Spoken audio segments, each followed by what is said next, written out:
Pardon, burada herkesi görünce geliyor. Çağıran kızlar geçince yuh. Ben herkese şiddet ve ben teker. Erdal olunca ama korkarlar.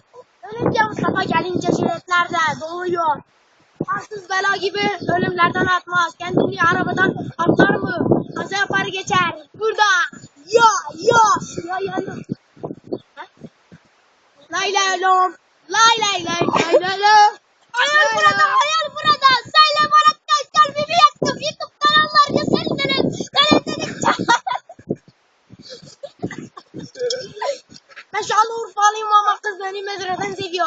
Ama mezra beni sevmiyor, ölümden atıyor. Mezraya gelince yare, ama mürüdedi yare, ama tek kuş diye yare. Biz Şanlıurfa bilecek, burası laylan romda hayalinde gösterip çekerim ıslar, gösterimi net çekerim göller, hayalimi göster bana.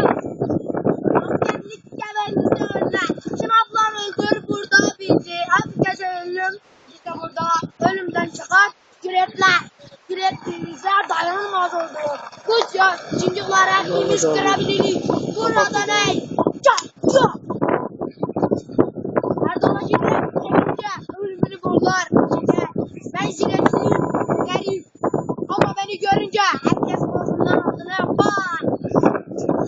Ben jilet diyor.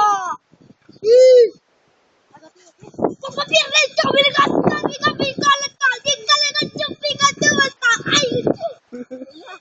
biz burada sınırmışız. Dayız varız.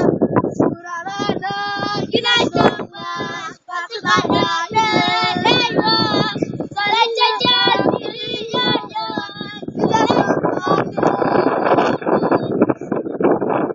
Herkes şerefle çekeriz basmayın. İçine çekerim ben. Ölümden kızlar. Kızlar buradan geçince ben jiletlerle dönüyorum. Ama kızlar bana hiç bakmaz ki. Severim kızları.